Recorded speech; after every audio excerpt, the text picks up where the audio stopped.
Episode 28, To Hell with the Podcast. We are back. I'm Tim here with Daryl, and we are here and we talk all things related to Stryper. And I know, Daryl, we've been talking about this particular what we wanted to discuss today. We've been talking about this since day one, like how were we going to do this, what we were going to do, and we were just talking before we hit the record button, like this is going to be more conversational versus an actual. We're not talking about an album. We're not talking about anything like that, but it's going to be a different topic today because it's going to be the controversy that has surrounded this band since its inception almost. But with that being said, welcome, Daryl. How are you today?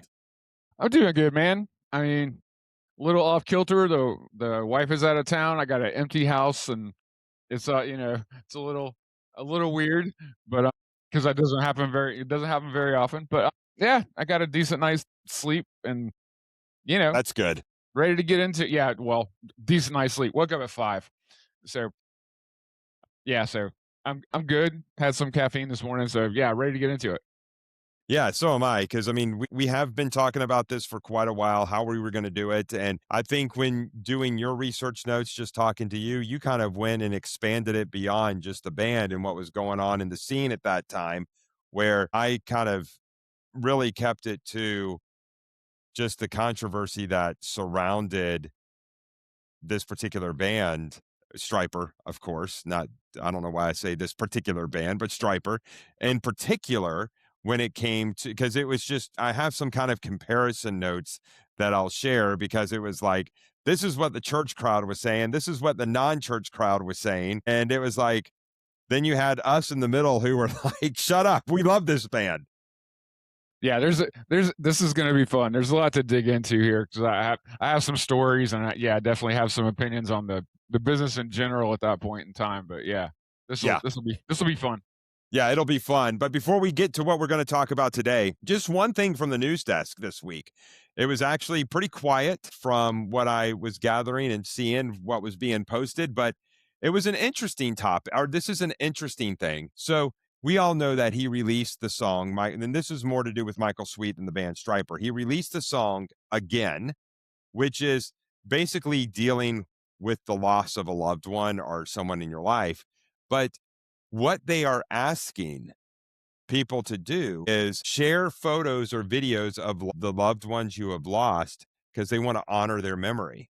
So if you go look, he posted this on March 20th, which was just a few days ago, and it's a very quick video. It's like 50 seconds almost, but they, meaning Michael Sweet and the label Frontier, are wanting to do a video and it sounds like with pictures of people's Wow. loved ones or videos of people's loved ones. And he just goes on to say they're putting together a special video to honor the memory of loved ones that the Stryper family has lost over the years.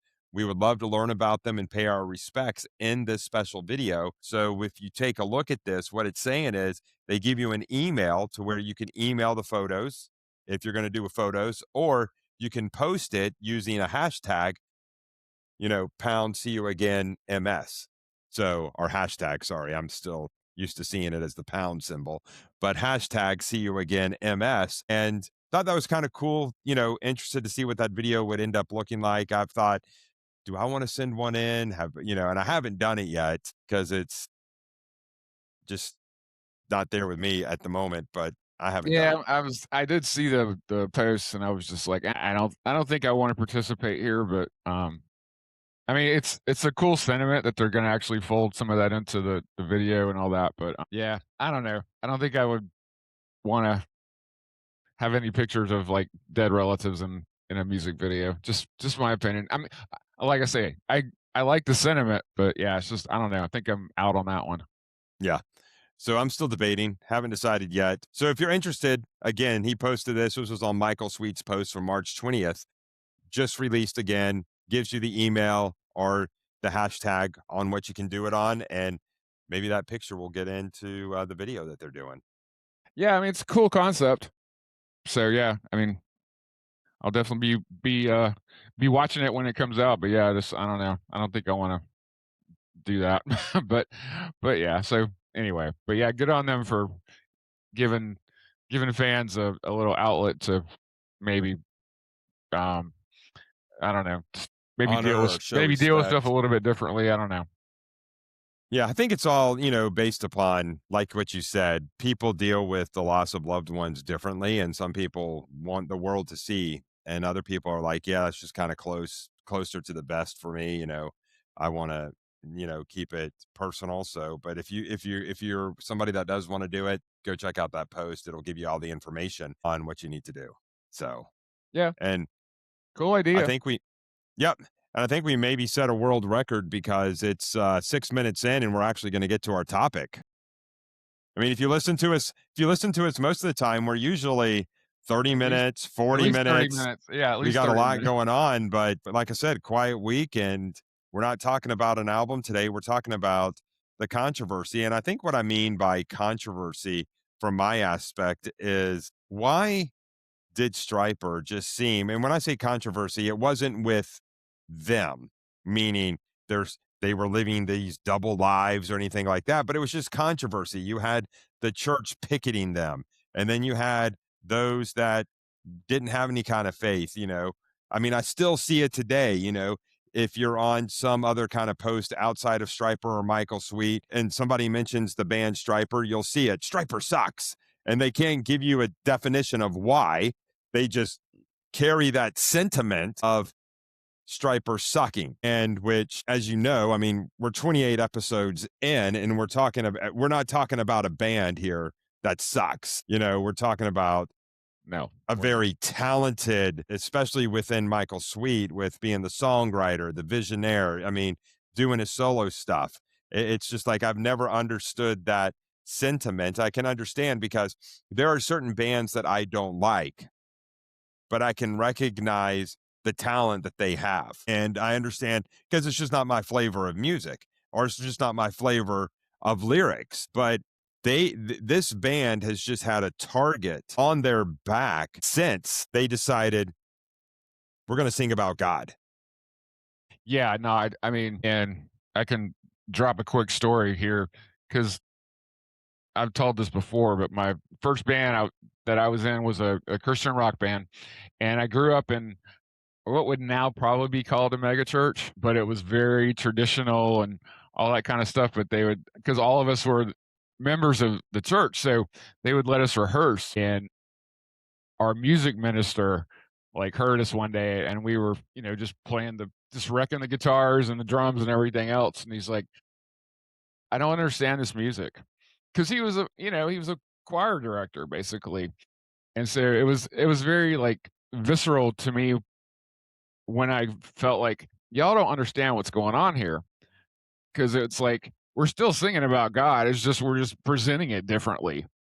And so that to me was like where everybody kind of got their brain scrambled a little bit because like, wait, this is a different presentation of a message. It's not we're not singing you know hymns in the church choir. We're playing rock and roll, and I think that was a period where I kind of saw like some people don't get this kind of music, but I was like 16 at the time, so I just wanted to beat the crap out of everything, and it was cool that we were doing stuff about God. So, but yeah, that period of time was very interesting because I had to have a couple conversations with guys that were much older than me about what we were. We were a cover band doing Christian rock, Petra, Stryper, White Cross, whatever.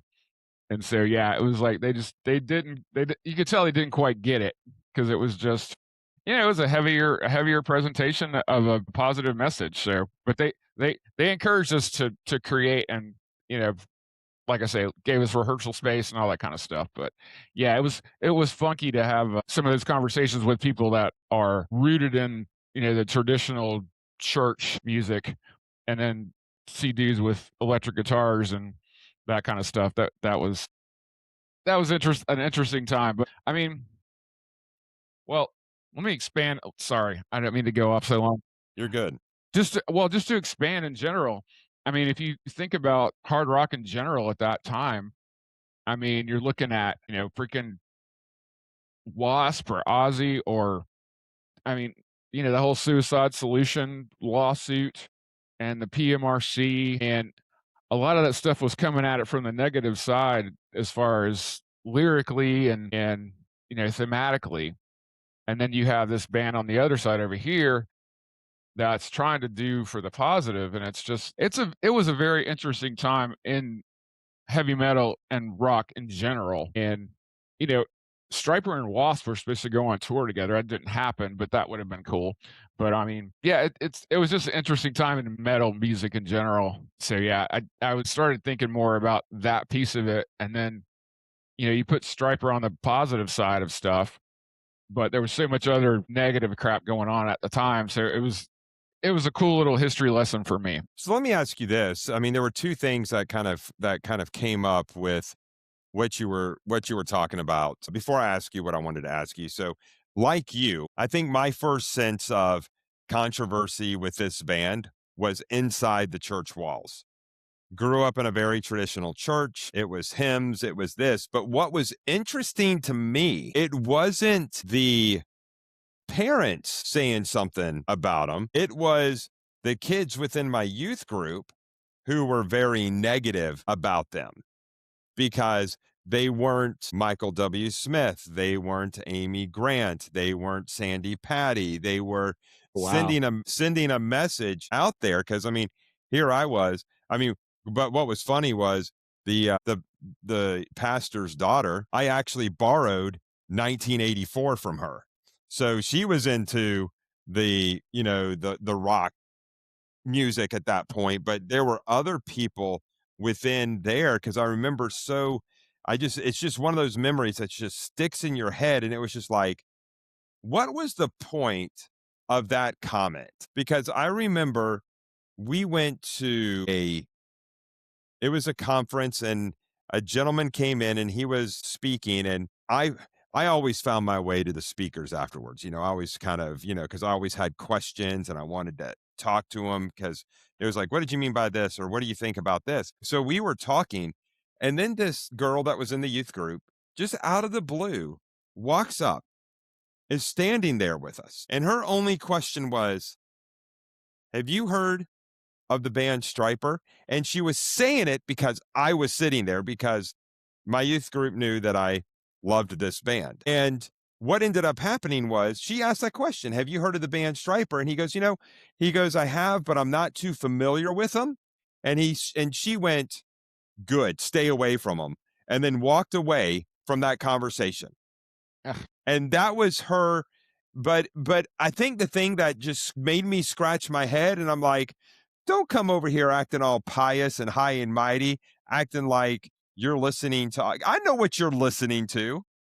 You may not be listening to it in the rock aspect of it, but I know the stuff you're listening to. So don't sit there and and I think that was really the first time I was like, what the heck was that about? It was just we were just it was like, what was the point in that? And Right. then it was, then I'll say when I realized when it was going on within I don't like to use the secular like the word secular, but that you know what I'm meaning. Yeah, man. Because I just feel like because when you use secular, I mean, this is just my little thing that I think is when I hear the word secular, then it makes it sound like, okay, you got secular music and then you got the Christian culture. And it's just like I hate the division of like the Christian culture because I mean basically what you're doing is this is okay and that's not okay. And it's just come on. Yeah, I mean, I just never have liked that, but I don't want to go off on a tangent like that. But No, but you're not wrong. I mean, yeah. that was definitely a thing. I mean, especially back in the day. I mean, in the '80s, there was definitely a secular versus a secular is a yeah, I don't like that word Well, I either. mean, I mean, More main if you played in a band, and I think we've talked about this before. I mean, if you played in a band, if you walked in, I'm not taking anything away from the bands of that time, so don't think it. But it was just, I didn't like the gimmicks and the things like if you like Rat, you would like this, or if you yeah, like this, you would like those that. Yeah, crossover, like, initial websites. If you like Right, you'll probably like White Cross or something like that, yeah. yeah, and it's just like no, just I let the always band hated be the that. band. Yeah, I always And if hated I that. like them, I like them. Let's not have to, have a comparison or like, okay, it's good. I can listen to this, but I never did like that. And so it was that was really probably my first time into it. But with the whole PMRC, like I said at the top of the show, you went into that direction, because then it was like, oh yeah, because we had, you know, Ozzy was sued, our lyrics were saying, "Hey, my son," and I'm not taking away from anything, but that's where we were back in the '80s. This music caused this person to do this, or this person's causing this person to do drugs, or and it's just, and then with the whole rock music, I mean, we're probably what, a decade from being removed from the Jesus music sensation of the '70s, where all of a sudden you got the hippie, the hippie rolling into the Jesus music thing. And now, 10 years later, a decade later, you've got the rock music, and it's like Stryper's coming out. They're on the strip. They've been on the strip. They give their lives to God. They change their lyrics, and then all of a sudden they're attacked from all fronts.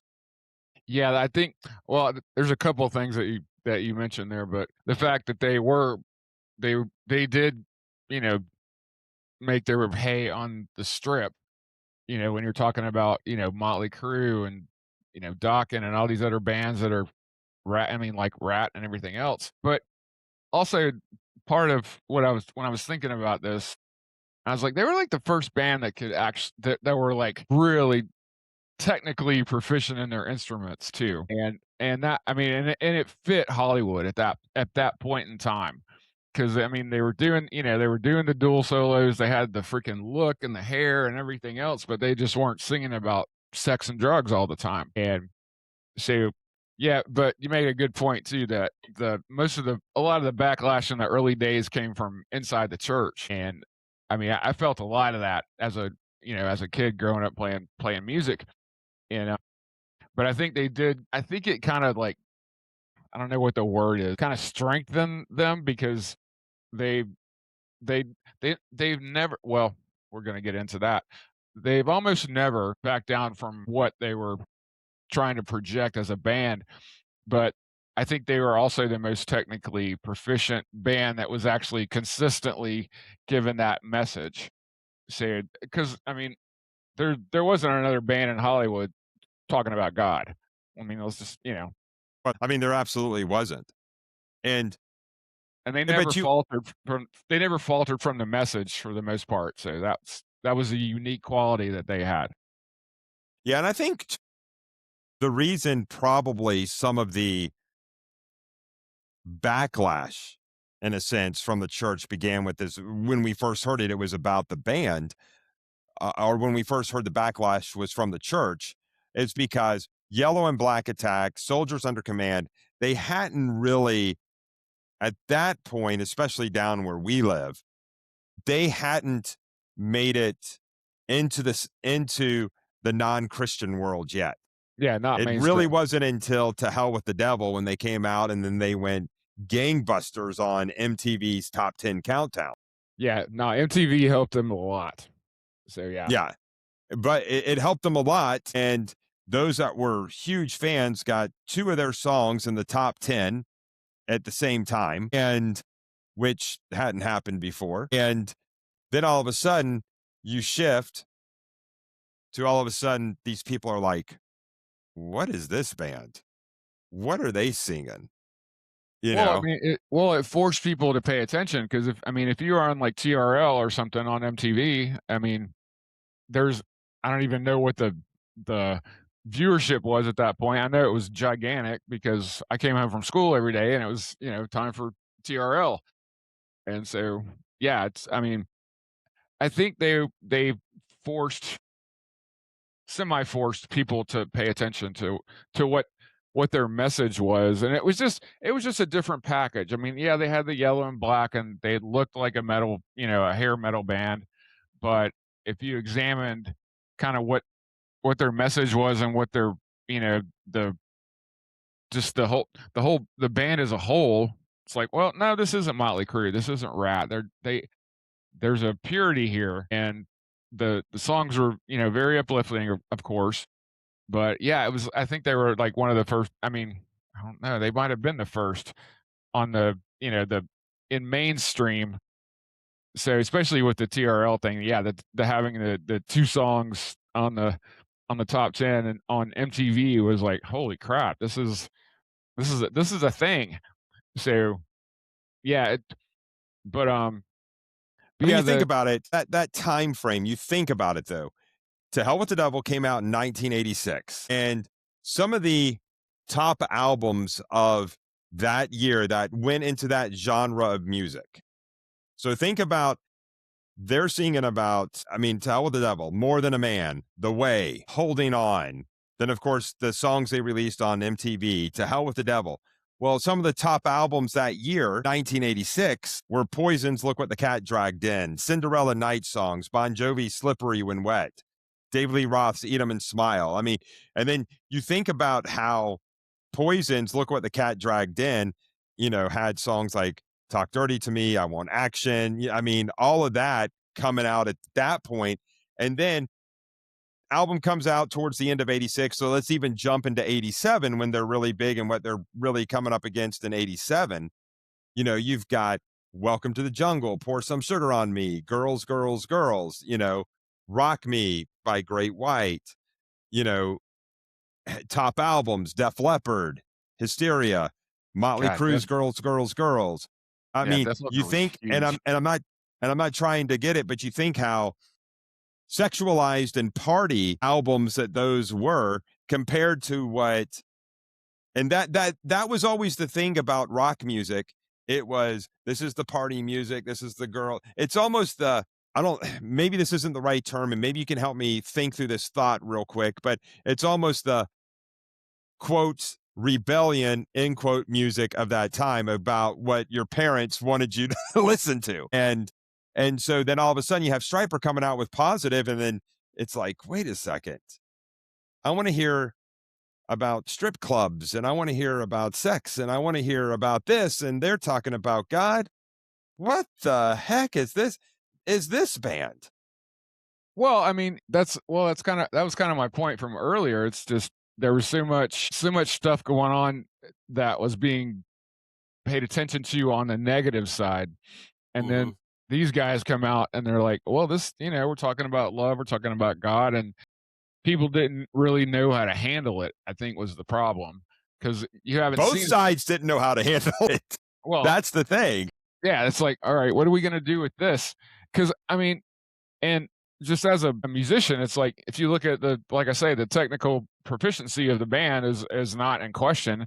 I mean, they're really good players, and then you throw the message on top of it, and it really hadn't been seen before, especially with the level of commercial success that they would have eventually. But yeah, it was funky because nobody really knew what how to feel about it because it's like, all right, they're talking about God, but they're playing guitar solos, and I'm just, all right, so what? I mean, let's go. If you're creating, then freaking create.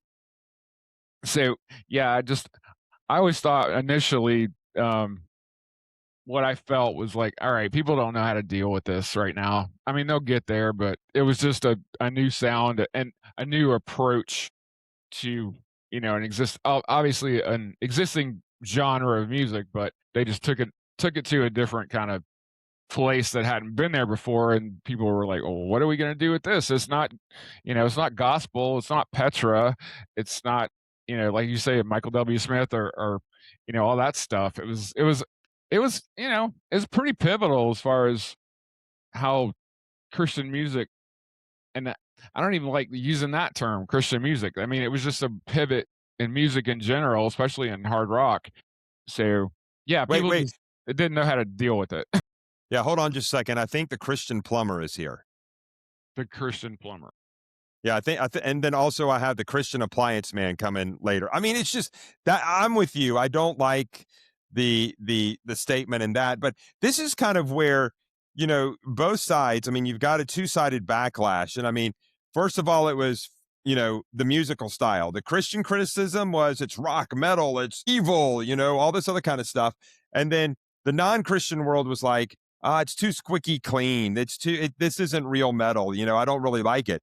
And then the Christian world on their appearance, you can't wear spandex and makeup. That's worldly. That's sinful. And then you got the non-Christians that were like, man, that yellow and black attack, the bumblebee, that just looks lame or it just looks crazy. And then the evangelism piece of it. The Christian criticism was, you're accused. I mean, this is the whole Jimmy Swaggart thing that we can get into. You're being a wolf, or you're wolves in sheep clothing, or you're fake. And then the non-Christians were like, why are you throwing Bibles out in the crowd? Well, we'll get to that. Yeah, totally. I mean, And then lyrics, I mean, were, well, I heard this one. Well, they don't mention the blood of Jesus in it. Well, have you read the lyrics? And then and then going back to what I just said a moment ago, and then the non-Christians would be like, "Oh, it's not party enough. It's not I want to rebel, and I want to fight for my right to party, I mean, all that kind of stuff. I mean, there just wasn't that theme in it. And so it was like they couldn't win in the Christian world. They couldn't win in the non-Christian world. And the great thing is I probably knew more, but as time went on, I knew more people outside of the church who liked them more than those that were inside of the church. And I mean, I was just talking to a guy last year. I went on a trip and we were talking about Stryper because this was before we launched the podcast. We were still in talks and we were trying to figure everything out. And I told him what we were doing. And he was like, I like the music. I listened to stuff for the music. And I thought that musically, they were incredible. He goes, now I never got into the lyrics, but musically, they were great. yeah, and I think there's a lot of people that have that attitude, and I'm pipe dreaming here, but I hope that some of the fans, because I mean, if you're a metal fan, you kind of have to like Stryper just from a musicality standpoint. I don't even know if that's a word, but yeah, it's like they know how to play, and I mean, their riffs are great, and then if you really dig down into the lyrics, I mean, I would think that more than one person, has probably been. I mean, I'm sure. I mean, I don't know how many people have turned their life over to God by listening to Stryper, but I know there's a few of them. I mean, if you go back and listen to the early episodes, that's ultimately what brought me to the Lord. I mean, I grew up in church, but I could relate to this. I couldn't relate to the three-piece suit, but they presented the message to me in such a way that I could relate to it, that I was able to be like, I can get on board with God because it gave me a different mental imagery or vision of who God really was versus what I was learning in church at that time. Even though I was learning God's word and everything, it was just different. It didn't me. Well, yeah, it's a different. It was a that's a great. It was a different presentation of a message that you have been getting since you were a child, and so I mean, once you get out of the church walls and you get away from your parents' music at some point in your teenage years or whatever, and so Yeah, you you start do. listening to your stuff. But I mean, the the presentation that they gave and just still giving the same message, just in a just in a different lens, and that was my. I mean, as I got a little bit older, I was like, oh, okay, that's what they were doing. But it was so different. Like I say, the traditional church didn't know what to do with them. But you throw them on MTV, and you've got a freaking you've got little 13 and 14-year olds watching the message, and it's like, you know what? I don't care how you get it out there. Just get it out there. Yeah, I mean, and that's the thing, and that's exactly what they did. Here's what I want, because there's a couple of things that are in my mind at the moment, but here's what I wanted to ask you because I just brought it up as one of the items, and I've got some feelings on this, and because if I could say there could have been maybe one thing that could have maybe helped them out, and not in a word, because even Michael Sweet has written about this in his book. Honestly, it's the yellow and black, and the way that it was like it's a gimmick, it's a this, it's a that. And I think sometimes when you had this is my opinion, and I'll ask I want to get yours as well, but this was my opinion. When you had the message on top of, all four members, yellow and black, everything being yellow and black. And if I recall correctly, the yellow and black was part of Rock's regime. They were doing yellow and black even before they became Stryper. But it was just, I think I wouldn't say some, the people that went to my school, they looked at that yellow and black and just thought, that's just crazy. Now, you had the red and white on Eddie's guitar, and there were pieces of like those types of stripes and stuff on a person in the band. But for the whole band to be like that, I believe, because I experienced it and heard it, that people looked at that yellow and black and said, that just looks stupid. It's a gimmick. It's this. And it just didn't. And then you had the message on top of that. It just made certain people just go, oh my gosh, what is this band about? What are they doing? They look stupid up there with the yellow and black. Those are the things that I would hear.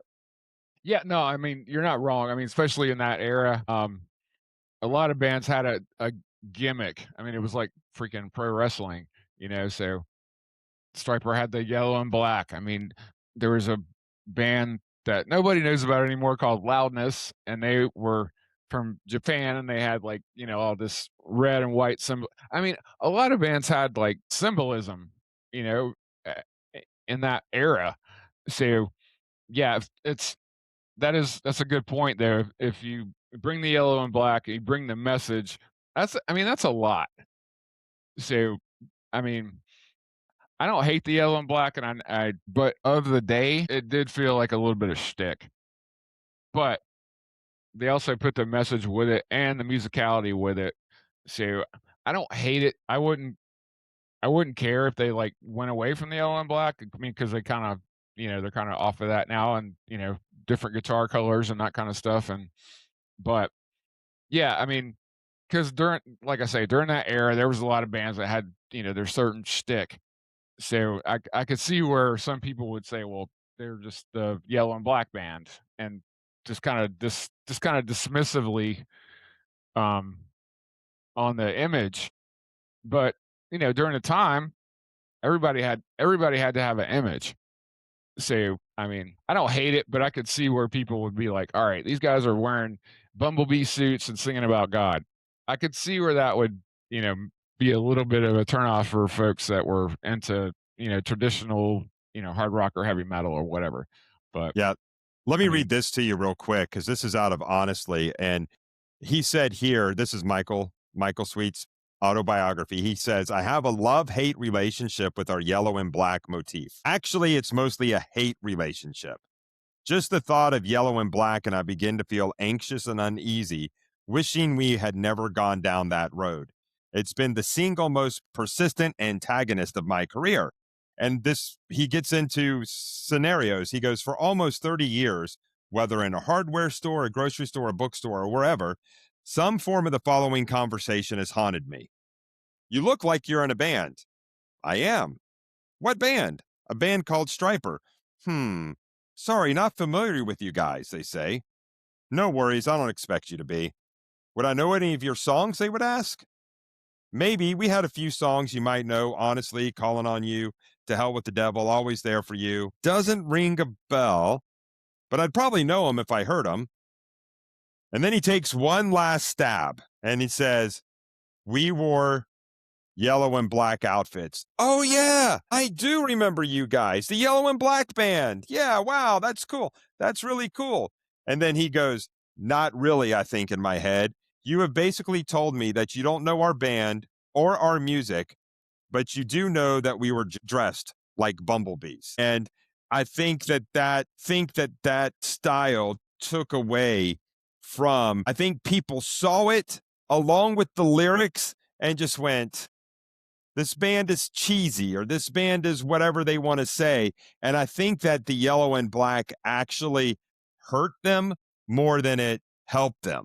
And it was that was that's my opinion, rewinding back to the Ace, that if they hadn't been in the yellow, because and I know we've already talked about this album and I know we've done it, but when I look at the style that they had with the Against the Law, and I think if they had had that style of clothing and then put the To Hell with the Devil behind that and put the Calling on You and put that kind of image behind it, think, because in that, whether you love, hate that album, whatever it is, they look like a rock band in that picture. And these other pictures, it looked like, I mean, I don't know what else to say. Well, I mean, you're not wrong. I'm just yeah.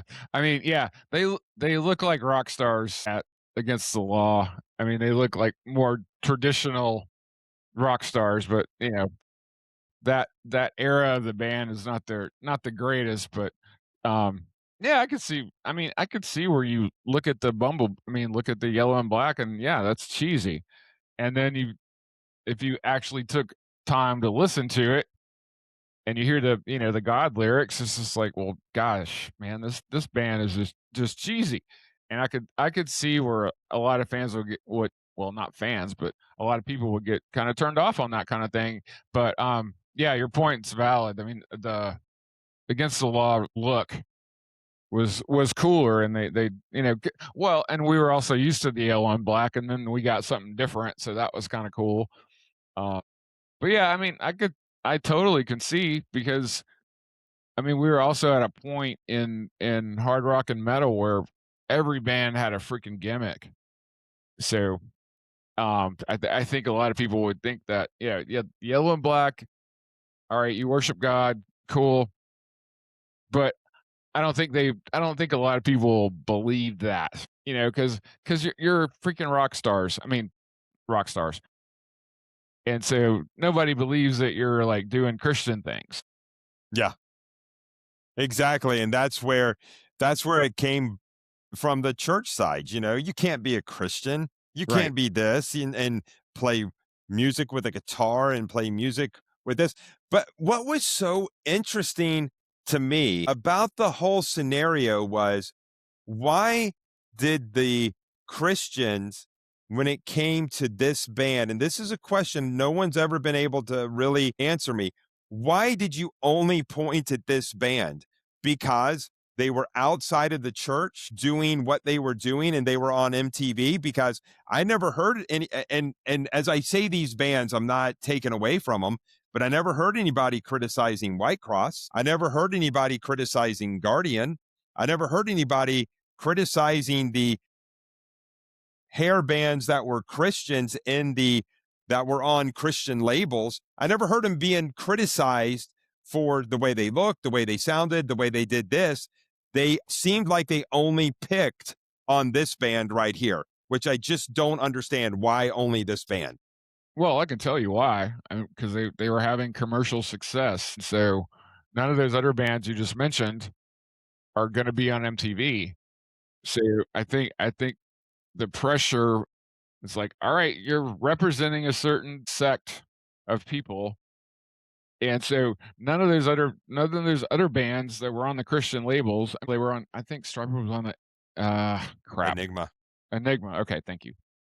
But yeah, none of those other bands were on MTV. So yeah, they were representing, I guess, and like I say, a lot of people didn't know how to deal with that. I think that was the problem. That's why they got picked on so much because they were actually having some commercial success, whereas their counterparts, they were fine. I mean, all those bands you mentioned, but they weren't, they weren't having 2 top 10 songs on MTV, so they're under more scrutiny, in my opinion.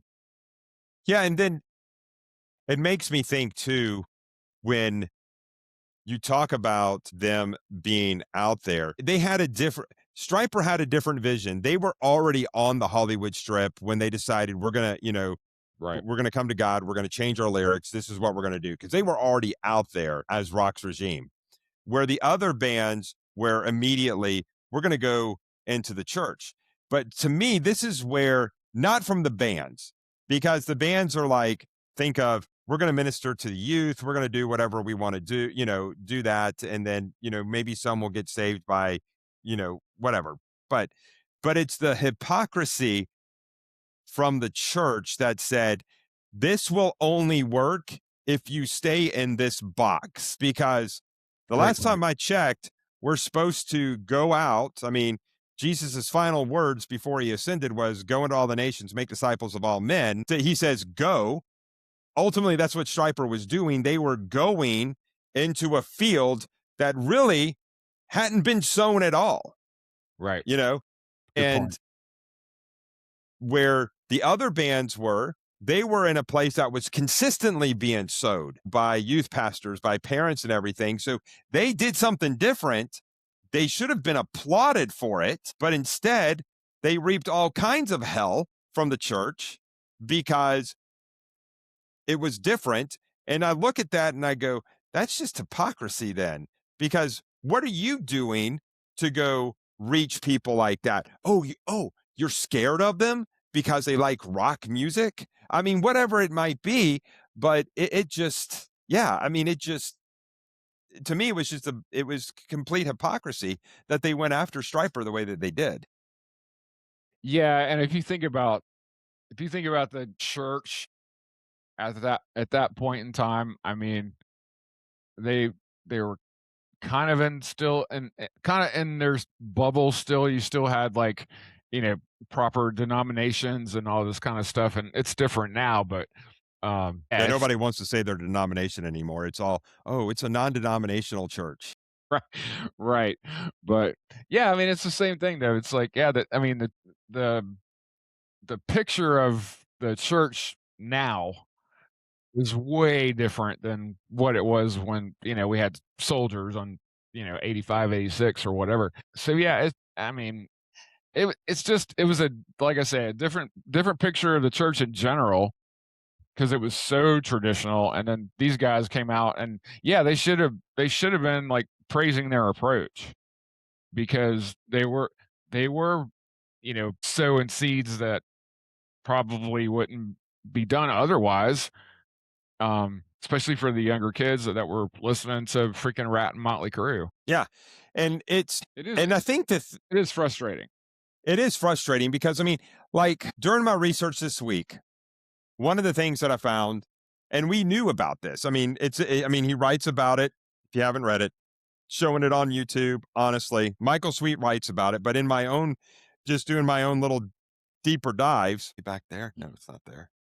It was here. Was that the protests that they went through with being picketed, with being whatever it was, you had, which I don't mean to laugh, but Go it's ahead. you had Jimmy Swaggart that was very anti against them, saying that metal was the voice of the dragon. And he claimed that by using the devil's music to preach the gospel, it was effectively leading young people towards secularism rather than away from it. And it's just like, so let me ask you this, Swaggart. I mean, I'm not trying, I mean, I don't want to go because I know he's passed, but it's like at that time, did you talk to any of the kids that were listening to Stryper and what it was doing? Or were you just promoting this to millions on your TV show? And then all of a sudden, you had people who had no idea about the band just agreeing with you because you're standing behind a pulpit. I mean, and this really, I could see that this really betrayed, in a sense, Michael Sweet and even Robert, because that is how their family came before they turned their life back over to God in their earlier years. The whole family was watching Swaggart, got down on their knees and gave their hearts to God at that point. So, and it was through his ministry that they committed their lives to God. To Yeah, that's have what that person turn around and just attack them, it probably not even really under it goes back to that whole thing that you and I have been talking about offline. I think maybe we've talked about it in a couple of episodes. We're going to judge, we're going to be critical before we seek to understand. Tell me, guys, what are you doing? I mean, my question would be, did he ever have a conversation with them? I would say no. no. and so, but that was pretty. And I mean, of course, again, this was on television. It wasn't just in his church. I mean, he was on television attacking the metal scene with Stryper. I just never understood that whole thing because I mean, just as a musician, I don't care how you present whatever message you're trying to I mean, if you're Judas Priest and you wanna put out something about motorcycles and, British leather and I mean, just all that stuff, I mean, why can't why can't rock present whatever message the band is behind? That's what I when I when I think about Jimmy Swaggart and all that kinda stuff, they were so just hardcore. It's like, you can't talk about God if you have a electric guitar in your hand. And I'm like, "Well, that's stupid." Yeah, I So, mean, however you get the message out there is how you get it out there. So and if you happen to be really good at playing guitar, that might turn on some new fans, and I never I never understood the vitriol to these guys because, I mean, you have all these other, like, I I'm not talking down, I'm just saying, if you have some of these 2nd tier because they just live in the walls of the church, and I'm just like, "Well, you have a band that's living outside the walls of the church, giving the message, and so, I mean, what's the problem?" yeah. I mean, he goes on to say, I mean, in his book, yes, he never met Jimmy Swaggart. So he goes, I never met the man. But when the tour would come through his neck of the woods, that he would send people from his church out to protest. And they would hold signs like Stryper, wolves in sheep's clothing, and rock music is of the devil. And he said it went on for years. Yeah, And it they did. were once, this is stupid. We were once featured on a CBS News program where Jimmy said that it was impossible for any rock music to be Christian, going so far to say Christian rock and roll was no different than Christian prostitutes or Christian pimps. My word. And and then That's just ridiculous. and then just on he made references to our tossing Bibles into the audience saying they were casting pearls to swine. And it just kept going on. Yeah, no, Just I mean, announcing it, saying that they were in it for fast cash. If Stryper wanted to make fast cash, don't sing about God. Go back to what your lyrics were when you were Rock's regime. If it was all about the cash, because you're going to take some licks when you do something like this in the '90s. But that's just been the awesome thing about this band is the perseverance and remaining true 40 years to what they started out with when they came out with the Yellow and Black Attack. yeah, no doubt. I mean, that's one of the things. I mean, obviously, I love the music of this band, but I also respect the consistency because they've really never, there's been a couple hiccups, but they've really never wavered from their message too much. And so, yeah, it's just like you can't. uh, If you're telling me that rock and roll is the devil's music and whatever, I was like, well, I don't know if you're. I mean, you can frame it however you want to, but when you're listening to, I mean, a ton of the music from this band, it's like there's not a deviation from the message. It's like, yeah, we're Christians and we're talking about God and we're gonna sing about it and we're gonna praise him and all that kind of stuff. So I'm just like, yeah, I mean, but if you're thinking about 80s, and mega churches and all that kind of stuff, I mean, they were easy targets. So I mean, that's when I'm looking at it now as an older man thinking about that whole generation of like 80s mega churches and that kind of stuff. Yeah, they were totally easy targets to mess with. So, but they haven't really wavered. And so I give them a ton of respect for that because there's a lot of bands that are just, well, we're just gonna perform for the cash. You But know what's interesting? what's that? Speaking of this, you're talking about never wavering. There's two artists that I still follow online because I still listen to them every now and then. And I don't want to mention any names, but I follow them. I follow them online, and they talk about the music industry from a Christian perspective, the Christian music industry, being on a label that is Christian and how it was not good. Let me just put it to you that way. How they felt hurt, betrayed, didn't get what they were owed by the Christian labels.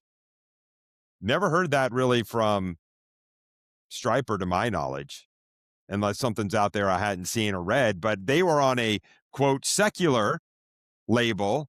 I mean, of course, Enigma went bankrupt and Hollywood Records went bankrupt. But that wasn't them, but it wasn't their fault. But it's just funny how the Christian scene, and you hear from some people during that time period that if you were on a Christian label, it didn't go as well as they expected it to be because they're like, yeah, we're working with Christians, we're doing this. Talk about fast cash. The Christian labels sound like they were the ones after the fast cash versus Stryper being the ones after the fast cash. Yeah, I mean, yeah, I would agree with that. I mean, I've heard stories about some of the Christian labels and radio stations, and I think it's such a small market that they can't, like, sometimes they can't afford to, like, push it over the finish line. So the fact that Stryper was able to kind of break out into mainstream, which means they weren't getting screwed by the, I can't even imagine, the Christian record labels, because there's only a couple of them. But yeah, the fact that they were actually able to break out into the mainstream, because yeah, like I say, I've heard stories of people just, you know, they go belly up because there's no money. And so I'm glad that, they were able to break out a little bit. But yeah, the record business is sleazy. I don't give a crap what genre. Ooh, did I just say that genre you're in? So I got to finish my coffee this morning. But yeah, I mean, it's the Christian music genre has always been in kind of a bubble and never had a lot of money. So yeah, I could see where people were getting, screwed out of deals and contracts. But yeah, and I think at one point, can't remember what label they were on. They got really screwed out of some contracts, and I don't have context here, so I'll shut up. But yeah, it's weird being a Christian artist because I feel like if you're that, then you're in a bubble. So I don't know. It was cool to me to, like, kind of retrospect this, that they were able to kind of, break into the mainstream, so they didn't have to worry about all that kind of inside, like you said, inside the church walls kind of thing. Yeah.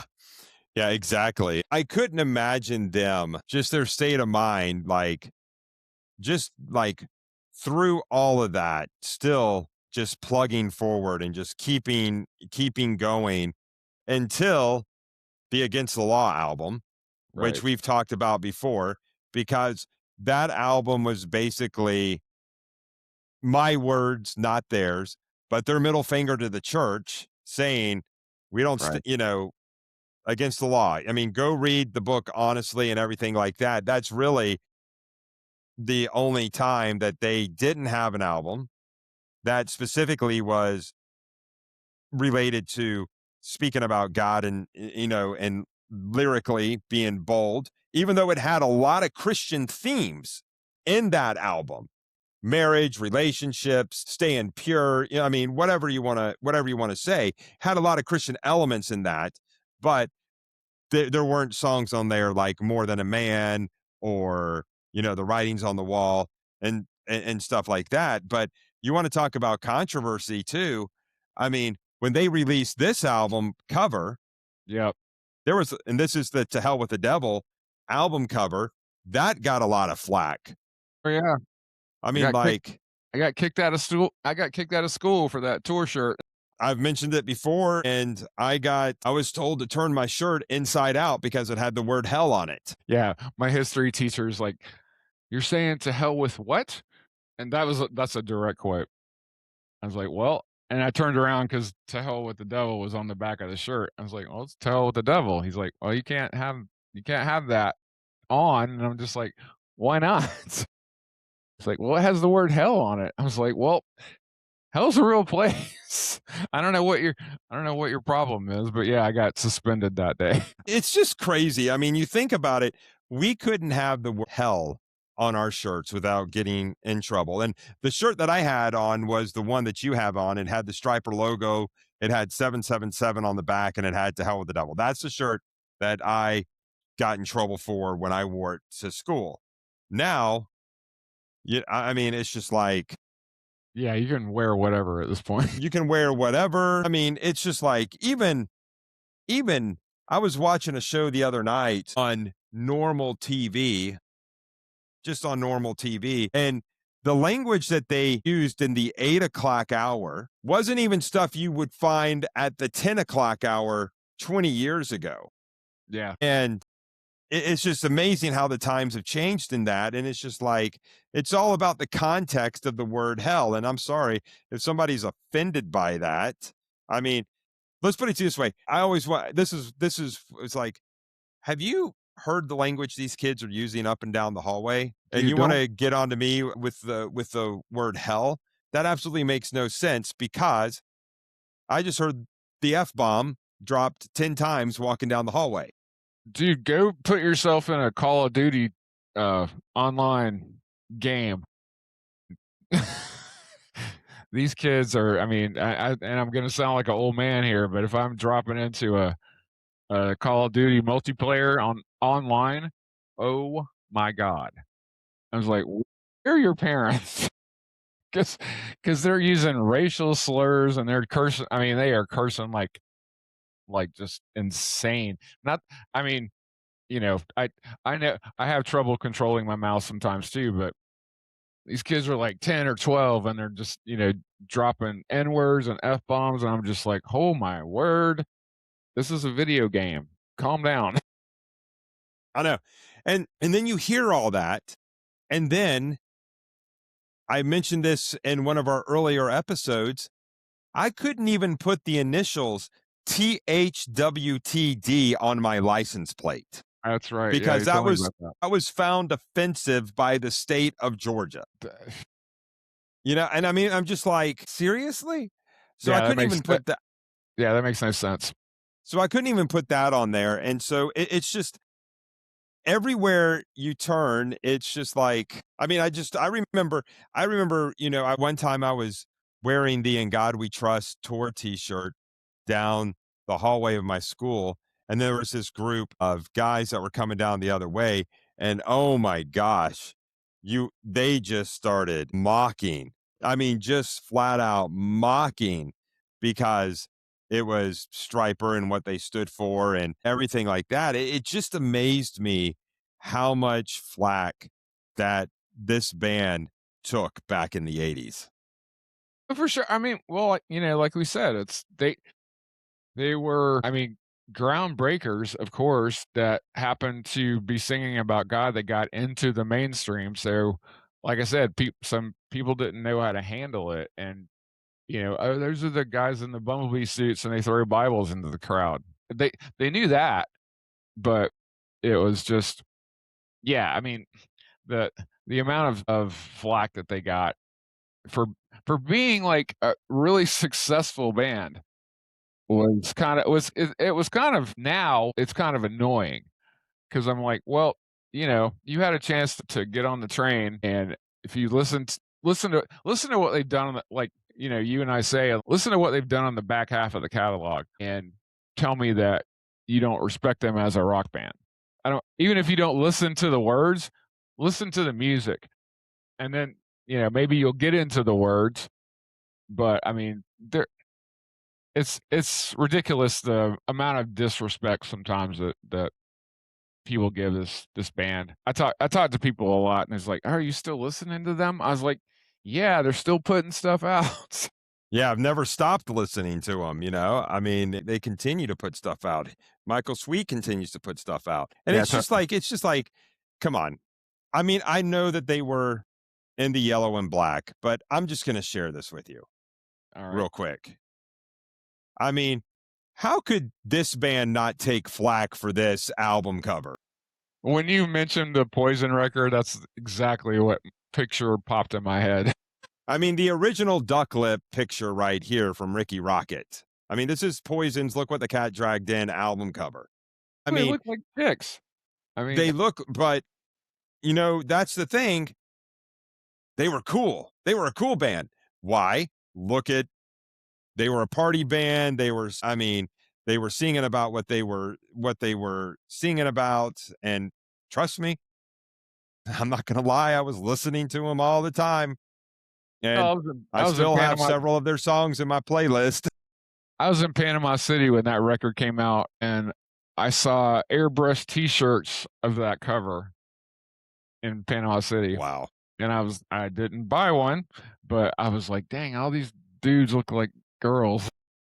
Well, I'll never forget when I walked into the record store and this album first came out, they had it on an end cap, and I remember seeing it from a distance, and I thought, "Who are the hot chicks?" And then I Right. got closer and I'm like, "My god, this is them." Totally, man. I mean, yeah. I mean, it's good marketing, but yeah, I mean, yeah, it was. I just remember being in Florida when that came out, and just it's like, wow, these guys just look like girls. And which, whatever you need to do, it's cool.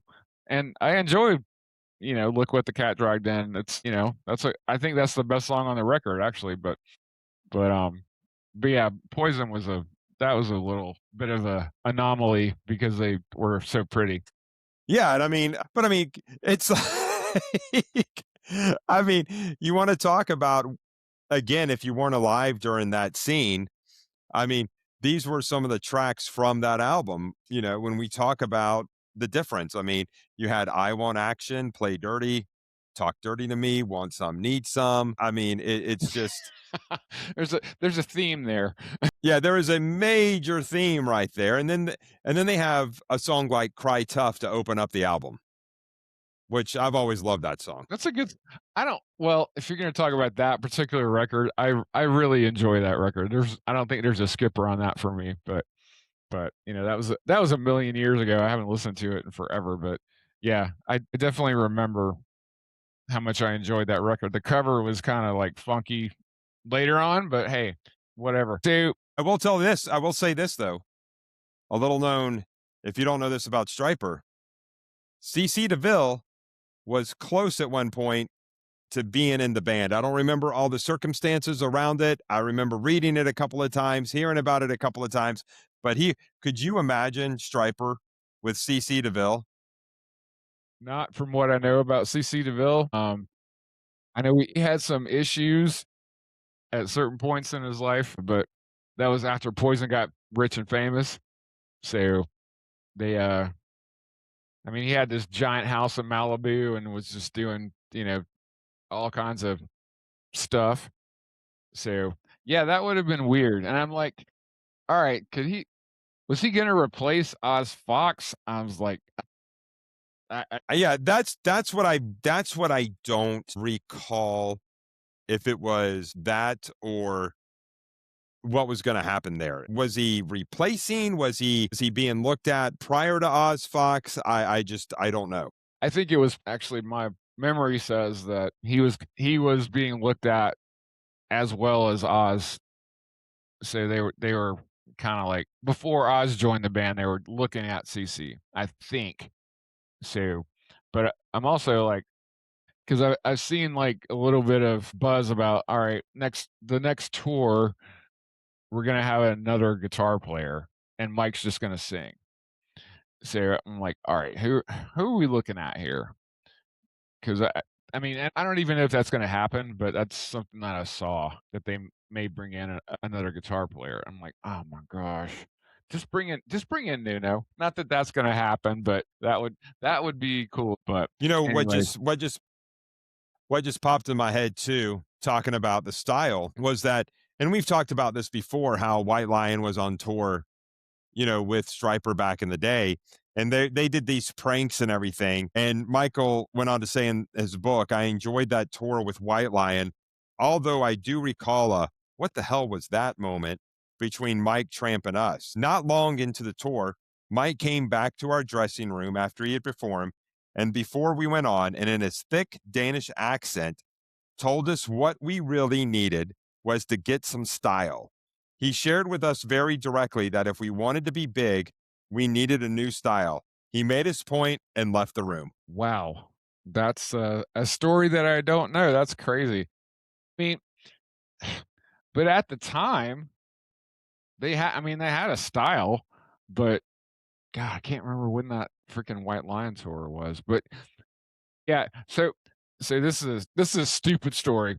So back in the day, there was this VHS tape on how to become a rock star, and White Lion was like the the headliner.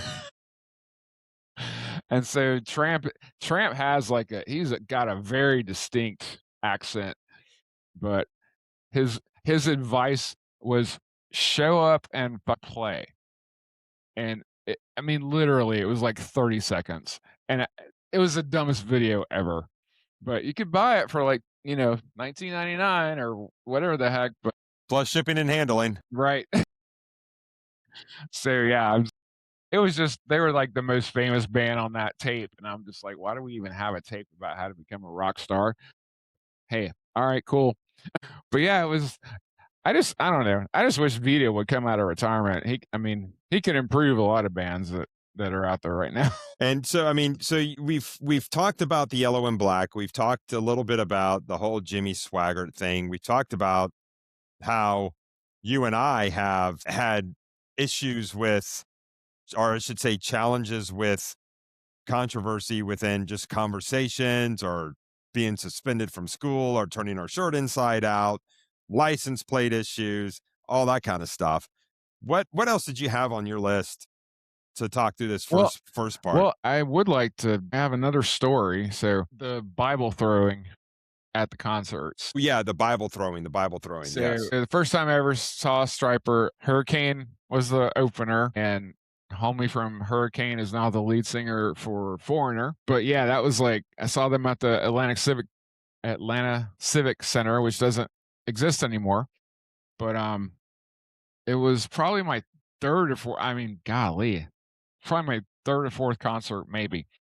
But yeah, it was interesting because it had a different vibe and everything. But I have two Stryper Bibles. One I got when I was 16, and then the other one I don't. God, I don't even know how old I was. But no, it's cool. I mean, it's a new little wrinkle, but it fits the message of the band as a whole. So it's like, hey, here's a New Testament. You know, go check it out. And I just thought that was, you know, getting a Bible at a show. I was just like, is this a thing? Because I'm going to see freaking Motley Crue and Def Leppard, and but yeah, I go to this, and the show was really small. I mean, I think it might have been like it was less than 2,000 people. So, but I was really up front, and I mean, it meant a lot to me because I had been invested in this band already, and I was already playing their songs with the band I was in, and so yeah, I got two Stryper Bibles. I should have brought them down, but and and the fact that they got so much ish for doing that, because some of these freaking music critics were like, "Oh, this is just a gimmick or whatever," and Right.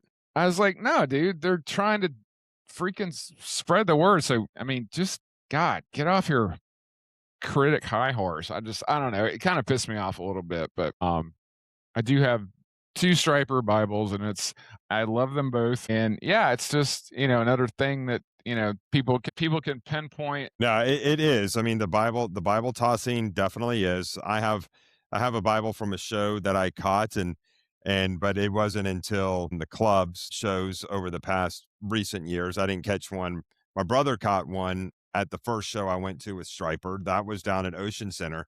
And I'll never forget this. It was Hurricane and TNT that opened up for them. Yeah, Hurricane. And Yep. so when they came on stage, they I don't remember the set list, but Makes Me Wanna Sing was probably the second or third song into the set. And I just remember this one guy walking around the auditorium just flicking them off. I mean, he was just, you know, "What is this stuff they're singing about?" Because I mean, Why are you there? yeah, I mean, he could have been one of those guys at that point, had only heard what was on MTV and showed up, never went out and understood what they were about. I mean, we didn't have the internet back then, but I mean, so maybe he didn't really understand what they were stood for, but when he hears "Makes Me Wanna Sing" and, I mean, Jesus, King of Kings, I mean, it's like he just was just and I mean, he was pumping both of his fists into the air hard, like he was trying to hit something. And That's a so great live song. I remember seeing that because I was 13 at the time when they had that done or when that was being done. So it was it's just always amazed me. Yeah, no, well, it's just, being negative for the sake of being negative sometimes. I'm just like, "All right, well, why do you care so much?" It's just Yeah, these people that get on boards, why do you have to throw out 40 years later that you still think Stryper sucks? well, again, people have stupid opinions, and I don't understand it. If you're a music or a hard rock or a metal fan, I don't know how you can discount this band because they they are proficient musically, and then you just don't like their message, so, alright, cool. Then move on to the next, go listen to Slayer or something, I don't know.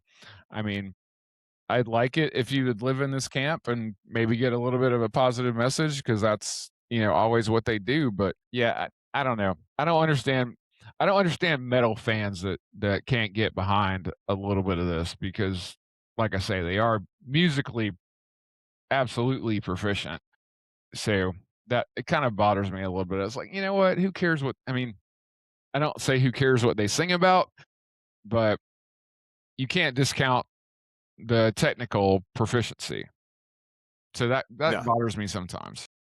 No, and I mean, I think and I mean, we've talked about this.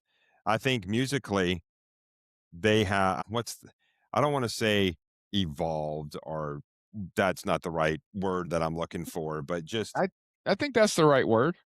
but they to me, they just the production and everything is just so tight these days, and they just sound so incredible with these new albums that have come out, and it just boils down to, again, how can you deny that forget the lyrics, whether you like the lyrics or not, how can you deny that this band is not musically talented? Yeah, for sure. I mean, I just feel like a lot of people put them in a box, or they're a Christian metal band, or they're a Christian rock band, or whatever. And they can't be taken seriously. I mean, come on. I hate No, to say this. it's I hate to ridiculous. say this. That box, if I mean, come on. There's a reason a lot of people laugh at Christian movies because the production behind them is so cheap and it's so I mean, you have, what you see coming out of Hollywood and then you have what you see coming out of now I Hallmark. will say there are some movies that have been in line with what comes out of Hollywood, but a lot of them just seem like they're cheap. You can tell they had no budget. I mean, so being put into that box is not good because I'm sorry, the people can get mad at me for saying this, but the Christian culture has always just kind of they haven't sometimes been, "We wanna do this with excellence. We just wanna put something out."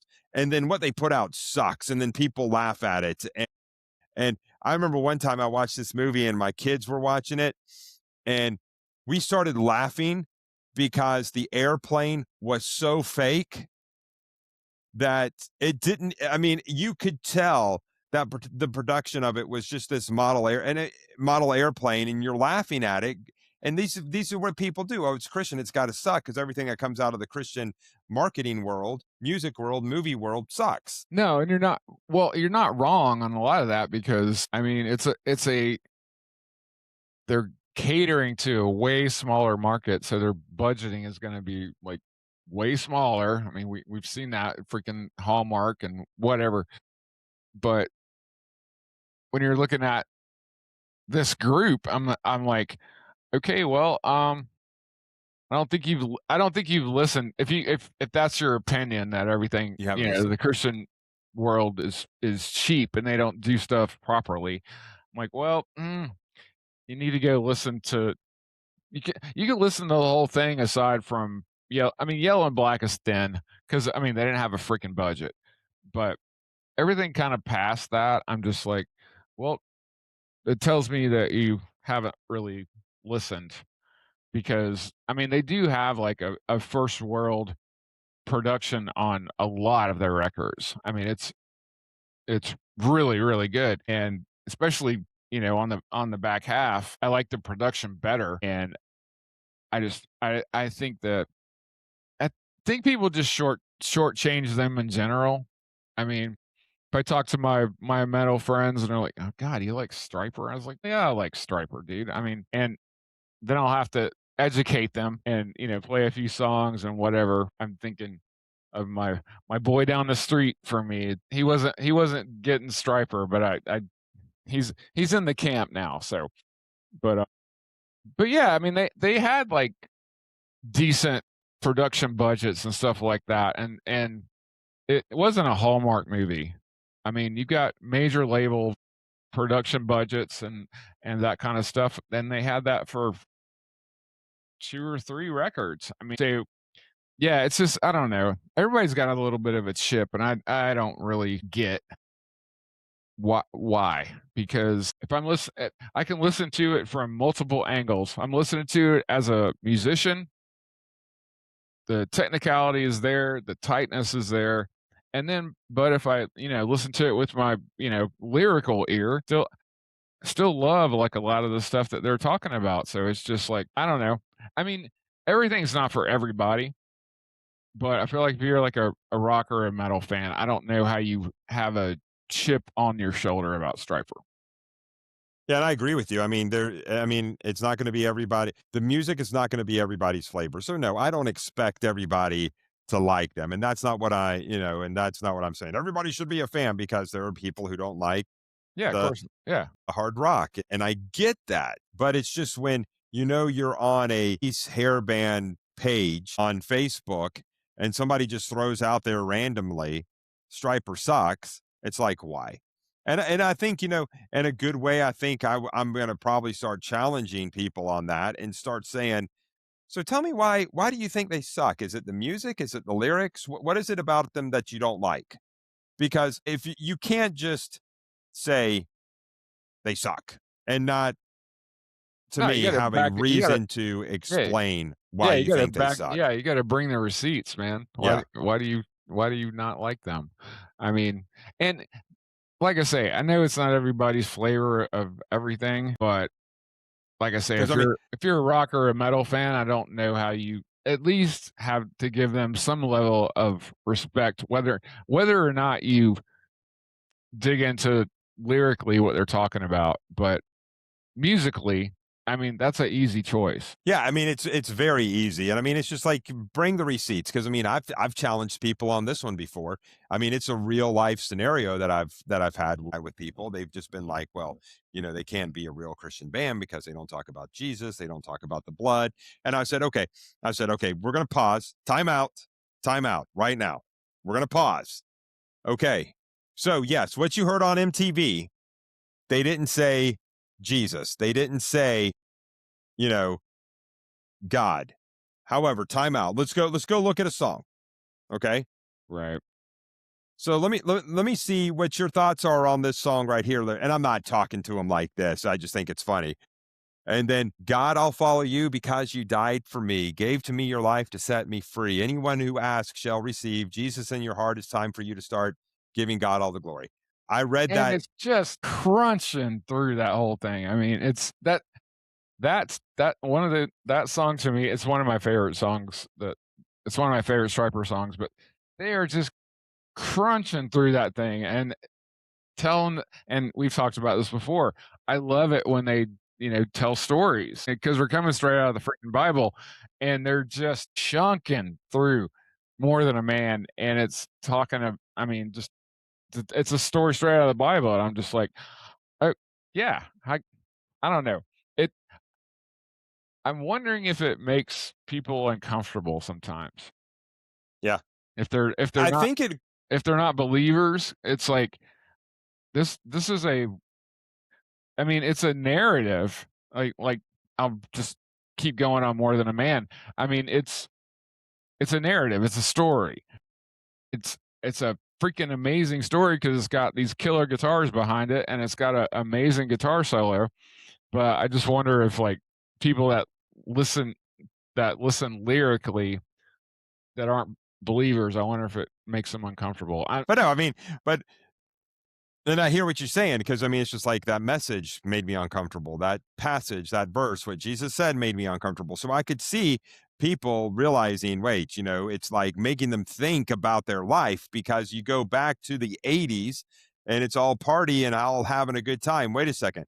This song's not about having a good time. This is really making me think, what's my inner man like or my inner person like? Am I straight with God or, whatever it might be.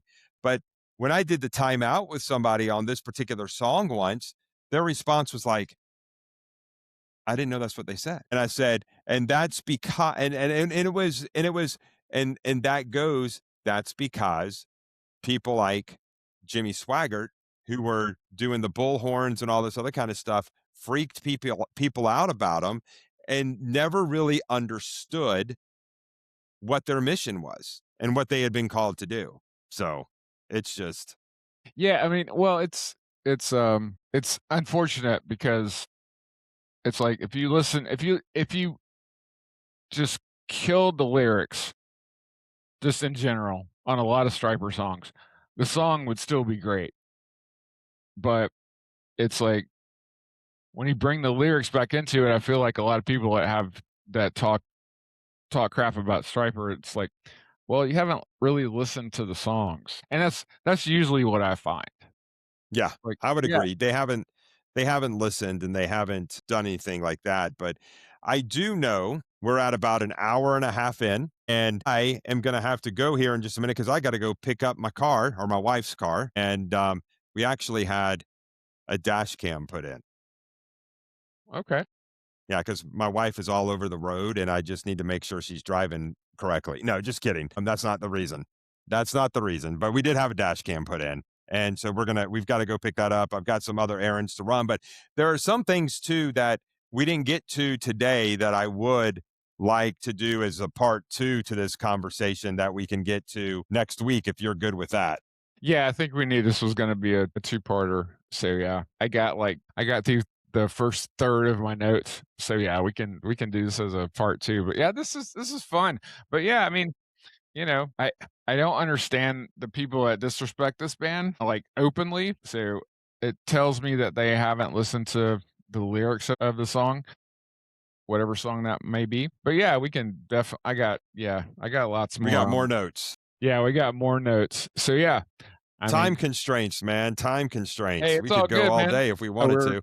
we're an hour and a half in because we can't shut up. But no, but we have, so part one is done. We'll do part two, and then don't forget to like and subscribe. And if you're listening and want to make a comment, talk to us a little bit about, hey, did you ever get suspended from school, or what kind of controversy did you Yes, please tell us if you got suspended from school. That would be you great. know or what kind of stories that you've run into while you've been a fan of this band, some of the walls that you've run up across. Would love to hear those stories. And but again, this is episode 28 of To Hell with the Podcast. And again, thank you for listening. Daryl, I enjoyed this one today. We've been talking about it for a while, and we don't really necessarily have an outline of we're going to talk about this first, second, third, fourth. So we just kind of go with Yeah, how this the was conversation runs. But no, this was fun. this was totally free form, so I really enjoyed it. So, all right, so we'll do part 2 next week. Next week, we'll do part two next week, and then we will see you then. Thank you guys for listening. And I'm Tim. This is Daryl, and you're listening We To out. Hell with the Podcast. Thanks, guys.